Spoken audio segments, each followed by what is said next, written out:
eu sou a Thalita, eu sou advogada, especialista em imobiliário aqui da Imobiliária Solve Imóveis e eu estou aqui hoje para esclarecer algumas dúvidas jurídicas a respeito das locações, dos contratos do direito imobiliário. Antes da gente começar esse vídeo, inscreva-se no nosso canal, ative o sininho para que você possa receber em primeira mão todas as novidades e dê o seu like. E qualquer dúvida, só deixar nos comentários aqui embaixo que a gente vai gravar um próximo vídeo.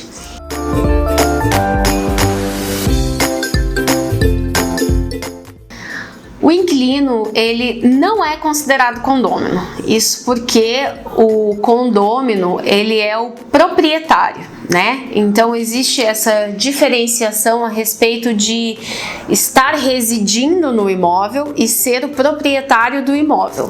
Então, o questionamento de se o inquilino é considerado um condômino seria não, o inquilino não é considerado um condômino, apesar de residir no imóvel, né?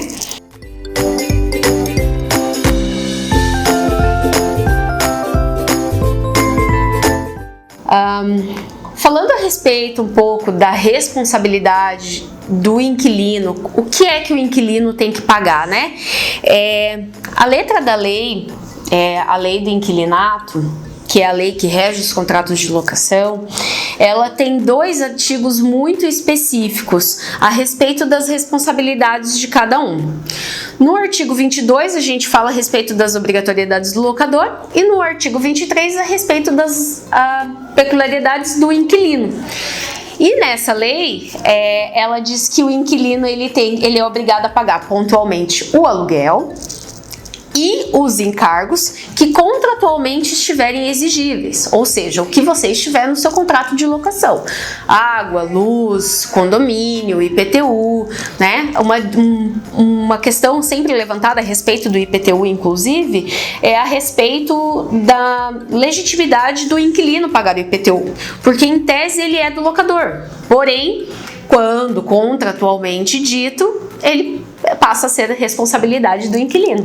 Então, essas responsabilidades estão descritas em uma lei específica. A respeito dos consertos de manutenção ou estruturais do condomínio, né, ou do imóvel locado, existe também nesses mesmos artigos 22 e 23 da lei de locação, quando o item é uma manutenção, por exemplo, quebrou um portão ou saiu do trilho, precisa passar uma graxa, isso é uma manutenção do dia a dia, corriqueira, ela é do inquilino. Já uma troca estrutural do motor, uma troca do portão, um pedaço que efetivamente quebrou pelo tempo de uso, é do proprietário, porque daí é uma mudança estrutural. Então, o que eu diria a respeito, por exemplo, de um conserto de portão? Conserto do portão, depende do que é que vão fazer.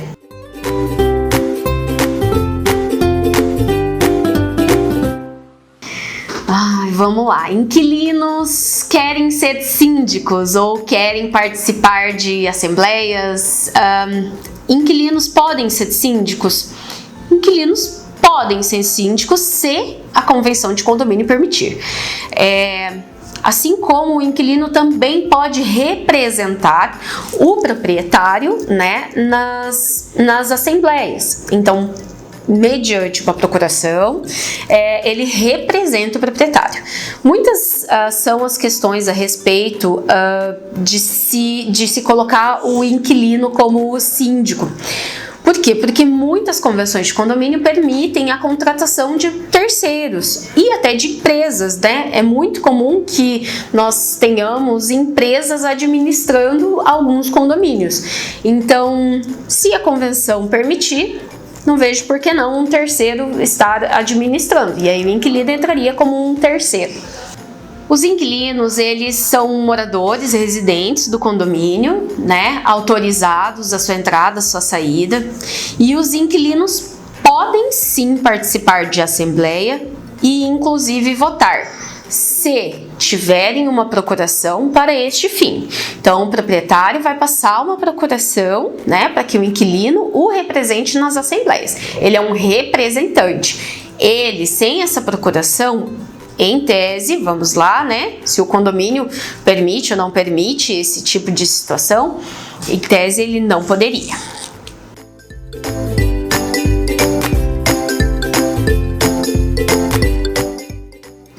As multas infracionais do condomínio. Quem paga? É o inquilino ou o proprietário? Mais uma vez, tudo isso depende. Eu vou dizer muitas vezes depende nesse vídeo, porque o direito ele oscila, inclusive em entendimentos, a legislação, mas depende a multa de quem causou ela. A lei do inquilinato diz que o inquilino ele é responsável pelos danos que ele causar ou que terceiros sob sua responsabilidade causar. Então, digamos que o inquilino deu uma festa no seu apartamento e algum dos seus convidados acabou causando um dano no imóvel, quebrando a porta do condomínio ou alguma coisa do tipo. Provavelmente, né, na maioria dos casos, o proprietário é notificado, o apartamento é notificado e essa multa sim é revertida pelo inquilino, porque cabe a ele pagar os encargos já contratualmente descritos, inclusive o condomínio. E além do que ele é responsável pelos danos que ele causar. Ele ou os terceiros que estiverem sob a responsabilidade dele. Então, assim, mas foi o meu amigo, eu não tenho culpa sobre isso. Você tem que cuidar do seu amigo, né? Ele não pode ficar circulando nas áreas sem que você tenha esse conhecimento, porque você é responsável por ele. Então, a respeito das multas, tudo depende. Por exemplo, o proprietário locou o salão de festas e fez uma festinha lá e foi dada uma multa por som alto. Essa multa é do proprietário. Então, depende de quem causou efetivamente essa multa, né? Aí a gente define. A lei do inquilinato, ela é uma lei curta, mas ela tem alguns itens muito específicos. Por exemplo, quem paga o fundo de reserva está descrito na lei que é o locador. Então, a respeito do fundo de reserva, cabe ao locador. Se por acaso no condomínio vier o fundo de reserva, o inquilino pagar, o proprietário deve restituir esse valor. Então, é muito importante que isso seja já descrito no contrato também quando é que vai ser devolvido esse valor se o inquilino pagar. Ele pode solicitar imediatamente ou ele pode esperar 3 meses, ele tem o tempo do código daí, o tempo para esse ressarcimento, mas sim, o fundo de reserva é do proprietário.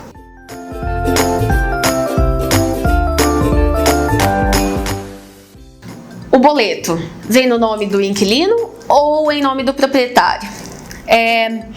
Vamos entender que, primeiramente, a propriedade, o dono do apartamento é o proprietário, né? Então, ele é o responsável por aquele bem.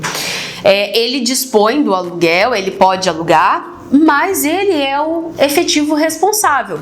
Então, geralmente, na maioria das vezes, aliás, eu nunca vi nenhum caso de condomínio no nome do inquilino. Pode ser que aconteça, pode ser que seja uma prática de condomínio, mas, via de regra, ela fica em nome do proprietário. Não é errado colocar em nome do inquilino, mas essa obrigação é uma obrigação propter rem, ou seja, ela é ligada diretamente à coisa. Então, se o inquilino sair, esse débito fica ainda para o proprietário. Então, muitas vezes não vai fazer muita diferença esse boleto por conta desse item de ser propter rem, ou seja, ela segue a coisa. Os inquilinos, eles têm responsabilidades, pagamentos de encargos, água, luz, IPTU, condomínio, o que estiver escrito contratualmente. Mas alguns itens, eles estão descritos em lei, se pode ou não pode passar essa possibilidade para o inquilino. Uma delas é, por exemplo, o extraordinário, né? O pagamento de taxas extraordinárias do condomínio. Via de regra, a não ser que exista um acordo entre o inquilino e o locador, via de regra, esse pagamento é feito pelo locador. Então, as extraordinárias são do locador e as ordinárias do inquilino.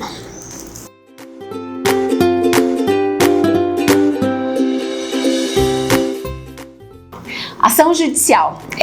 Ação judicial em face do inquilino. Vamos lá. O condomínio pode propor uma ação de despejo contra o inquilino, né? O condomínio promover uma ação de despejo contra o inquilino? Não. Por falta de pagamento, não. O que acontece? Existe um processo em que, na falta de pagamento do condomínio, o condomínio entra com uma ação cobrando essas taxas condominais do proprietário, e esse proprietário, não pagando, pode vir a perder o imóvel caso ele não pague. Só que isso é todo um processo. Então, ele vai ser demandado para que pague, ele vai ser, vão existir penhoras antes da penhora do imóvel dele, e depois, se houver um leilão, a venda do imóvel vai ser disponibilizada ao inquilino, ao comprador, então, né, daquele imóvel, se ele pretende que se mantenha a locação ou não, e aí vai ser dado prazo para que ele saia. Mas, efetivamente, o condomínio, uma ação de despejo por falta de pagamento, não. A outra situação é o locador interpor uma ação de despejo em face do inquilino. Aí sim, aí pode. A respeito dos prazos contratuais, existem alguns itens. Em tese, né, do modo geral, não existe um prazo para que as pessoas coloquem no contrato de tempo de aluguel. Por exemplo, eu quero ficar 60, 80, 90, 100 meses dentro deste imóvel. Não existe essa limitação. Se as partes concordarem, tá ok, porque um contrato ele é feito, né, entre as partes, e de uma forma geral ele coloca a vontade das partes. Porém, em algumas situações vai ser necessário a assinatura da esposa ou do esposo, né, para que seja por um prazo mais prolongado. Mas em tese ela não existe um prazo. Se acontecer desse prazo, de acabar o prazo do contrato, né, e esse contrato se prorrogar, a pessoa só vai sair aí sim mediante uma ação de despejo.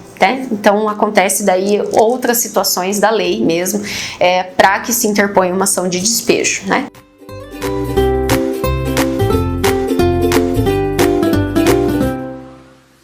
A respeito das rescisões contratuais, em tese, elas acabam quando acaba o prazo de locação. Mas existem outros fatores que também podem causar essa rescisão antecipada do contrato. O artigo 9 dessa lei do inquilinato, ele fala a respeito de alguns itens em particular. Por mútuo acordo entre inquilino e locador, eles falam a respeito do poder público, né, solicitar o imóvel, fala também ainda pela falta de pagamento, que é aí a propositura de uma ação de despejo por falta de pagamento. Existem também outras situações da legislação a respeito para uso próprio. Então, assim, a rescisão contratual ela pode ser por vários motivos, entre outros que não ainda especificado em contrato. Mas o locador, ele pode pedir o imóvel de volta? Pela via de regra, não. O locador nunca pode pedir o imóvel de volta. Ai, cansei dessa locação, não quero mais. Não é assim que as coisas funcionam. Porém, o inquilino, a qualquer tempo, pagando a multa, né? E sem multa, caso ele seja transferido pelo empregador, particular ou público, com aviso, atendendo às determinações de lei. Então, a respeito das rescisões contratuais, elas são várias, né? Mas, vias de regra, a rescisão acaba quando a rescisão contratual se dá com o fim do tempo de locação, do prazo. E essas foram as nossas dúvidas de hoje. Qualquer comentário você pode deixar aqui embaixo ou seguir a nossa página no Instagram e mandar um direct para nós, @solimóveis. Até o próximo vídeo.